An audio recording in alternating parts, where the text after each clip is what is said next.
Our theme in this lecture is patriotism, and patriotism has certainly been a theme in some of the most important works of literature ever written. Whether it's Pericles' funeral oration in Thucydides, the Aeneid of Virgil, or the historical plays of Shakespeare, patriotism is a fundamental human value, and it's been fundamental to our own American experience. America brought forth an extraordinary group of leaders in the founding fathers of our country, but above all, George Washington, Abraham Lincoln at the time of the American Civil War, and Franklin Roosevelt at the time of World War II. But in each case, whether it's Washington, Lincoln, or Roosevelt, these statesmen were but the embodiment of the patriotism, the love of country, and the willingness to sacrifice of ordinary Americans. It was this patriotism that kept the army of Washington in the field. It was this patriotism on both sides that led brave men to grapple on the field of Gettysburg, and it was this patriotism that led American boys ashore at Guadalcanal or at Normandy. This deeper meaning of patriotism was captured above all in a single letter written by Abraham Lincoln. It was written to a Mrs. Bigsby of Boston, Massachusetts. Executive Mansion, Washington, November the 21st, 1864. Dear Madam, I have been shown in the files of the War Department a statement of the Adjutant General of Massachusetts that you are the mother of 5 sons who have died gloriously on the field of battle. I feel how weak and fruitless must be any words of mine which should attempt to beguile you from the grief of a loss so overwhelming. But I cannot refrain from tendering to you the consolation that may be found in the thanks of the Republic they died to save.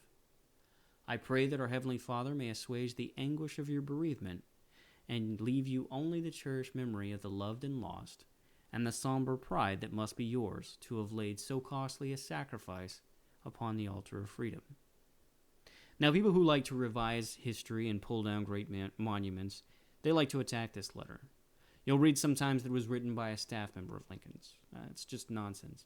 Or they'll point out, and this is the height of professorial arrogance, that Mrs. Bigsby may not have had 5 sons who actually died in battle. It may be that only 2 of her sons, the professor will tell you, died on the field of battle. One may have died in a Confederate prison camp, one may have deserted, and one may have been honorably discharged. And so if she lost only 2 sons, does that make the loss any less? Absolutely not. They'll even cast aspersions on her moral character. What difference would that make? This was a profound statement of a very great president who hated war. When he was a congressman, he voted against the Mexican War. And nonetheless, he had to lead his country into this great struggle that was the Civil War, and suffered with every one of the 623,026 men, both Union and Confederate, who died in that war. He came to believe that the war was a punishment sent upon our country for the great moral wrong of slavery. And he expressed this deeper meaning of war, to lay a costly sacrifice, because death in war become a religious act, to die so that your nation might live. Lincoln's words carry us right back to John 3:16, that God so loved the world that he gave his only begotten Son, that whosoever shall believeth in him shall not perish, but have everlasting life. And so the everlasting life of this country, in the mind of Lincoln, was bought with the blood of these men.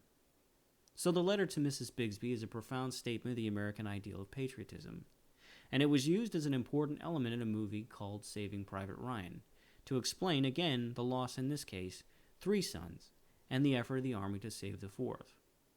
That generation of Americans who fought in World War II had as its most significant embodiment, in the minds of many who fought their way across France, in the life of General George S. Patton,